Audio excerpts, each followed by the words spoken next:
দিয়া এই নাস্তিক মুরতাদগুলো দিয়া আমাদের সিলেবাস থেকে, আমাদের শিক্ষা সিলেবাস থেকে এই সব মুসলমানদের ইতিহাস ভারতের দালালি কইরা মুছে দিয়েছে। ওই জায়গায় হিন্দুত্ববাদী নাস্তিক মুরতাদ হিন্দুদের কবিতার গল্প দিয়ে ভরে দিয়েছে। 700 বছর মুসলমানরা ভারতবর্ষ শাসন করে, 700 বছর। আজকে আমাদেরকে বলে আমরা নাকি হিন্দু মারি, বাংলাদেশ নাকি হিন্দুদেরকে মারে, আমরা নাকি মন্দির ভাঙ্গি। অথচ জুলাইয়ের বিপ্লবের পরে মাদ্রাসার ছাত্ররা, হুজুররা মন্দিরগুলো পাহারা দিতে দেখেছে বিশ্ববাসী। দোস্ত, আপনাদেরকে বলতে চাই, আমরা ভারতবর্ষে যদি হিন্দু মারার রাজনীতি করতাম, আমরা যদি মন্দির ভাঙ্গার রাজনীতি করতাম, 700 বছর ক্ষমতায় ছিলাম। তোমরা হিন্দুরা আছো 70 বছর, তোমরা হিন্দুত্ববাদীরা আছো, ভারতবর্ষ শাসন করছে, ভারত শাসন করছে হিন্দুরা মাত্র 70 বছর, আর ভারতবর্ষ শাসন করেছে মুসলমানেরা হলো 700 বছর। আমরা যদি হিন্দু মারার রাজনীতি করতাম, আর ভারতবর্ষে যদি 700 বছর পর্যন্ত যদি হিন্দু মারা চলমান থাকতো, সারা ভারতবর্ষ থেকে একটা হিন্দুও বাড়ি সারা দিয়া খুঁজা পাওয়া যাইত না। আমরা যদি মন্দির ভাঙ্গার রাজনীতি করতাম, আর 700 বছর যাবৎ যদি মুসলমান রাজা বাদশারা যদি মন্দির ভাঙ্গার রাজনীতি করত, সারা ভারতবর্ষে একটা মন্দিরও বাড়ি সারা দিয়া খুঁজা পাওয়া যাইত না। আমরা মন্দির ভাঙ্গার রাজনীতি করি না, তোমরা মসজিদ ভাঙ্গার রাজনীতি করছো।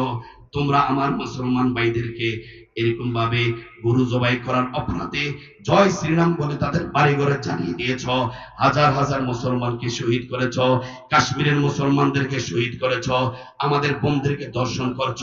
এখন আমাদের বাংলাদেশকে দখল করার জন্য সীমান্তে ষড়যন্ত্র করছ।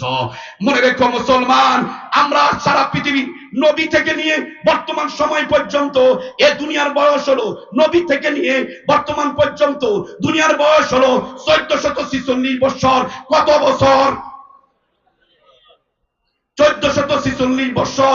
আর সারা পৃথিবীতে নবী থেকে নিয়ে সারা পৃথিবীতে মুসলমানদের শাসন ছিল, মুসলমানদের খেলাফত ছিল, কুরআনী শাসন ছিল 1346 বছর। 1924 সালে উসমানীয়দের পতন হয়, প্রথম বিশ্বযুদ্ধে উসমানীয়দের পতন হয় 1924 সালে। 1924 থেকে 2024 মাত্র 100 বছর পৃথিবীতে মুসলমানদের শাসন নাই, কোরআনী শাসন নাই। মুসলমানরা পৃথিবীর শাসনের ড্রাইভিং সিট থেকে একটু ছিটকে গেছে মাত্র 100 বছর শাসন করেছি। 1346 বছর নাই, শুধু 100 বছর। এই মুসলমান, যে কথা বলতে চাইছিলাম, যদি তোমরা একটু জাগ্রত হও,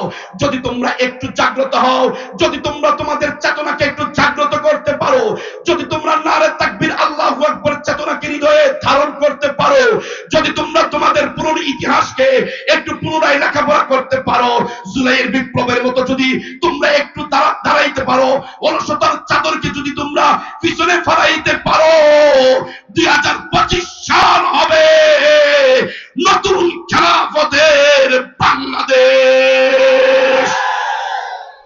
কে কে রাজি আছেন? নারে তাকবীর, নারে তাকবীর।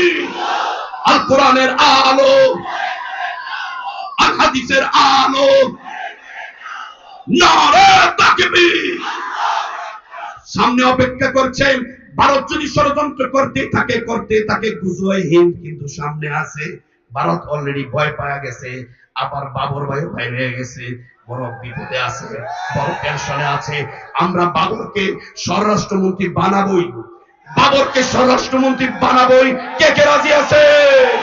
এই বাবরকে স্বরাষ্ট্রমন্ত্রী বানাবোই। গুজরাট হিন্দের যদি ডাক আসে, হিন্দুত্ববাদীদের বিরুদ্ধে লড়াই হবে, নবী বলেছেন, সেই লড়াইয়ের ডাক যদি হেফাজতের নেতা আল্লামা মামুনুল হক যদি গুজরাট হিন্দের ডাক দেয়, মামুনুল হকের হাতকে শক্তিশালী করে, মামুনুল হকের হাতে হাত রেখে, কাঁধে কাঁধ রেখে, নিজেদের জীবনকে তোয়াক্কা না করে, সন্তানকে এতিম বানিয়ে, মাকে স্ত্রীকে বিধবা বানিয়ে, মাকে সন্তান হারা করিয়ে, দেশকে রক্ষার জন্য, দেশের ইঞ্চি ইঞ্চি মাটিকে রক্ষার জন্য 56,000 বর্গ কিলোমিটারে টেকনাফ থেকে তেতুলিয়া, রূপসা থেকে পাথুরিয়া 1 ইঞ্চি মাটিও আমরা ভারতের হাতে দিব না। গুজরাই হিন্দের যদি ডাক দেয়, মামুনুল হকের ডাকে সাড়া দিয়ে গুজরাই হিন্দে অংশগ্রহণ করে বিজয়ের মালা ছিনিয়ে আনার জন্য কে কে তৈরি আছো গাজীপুরবাসী? ওয়াকিল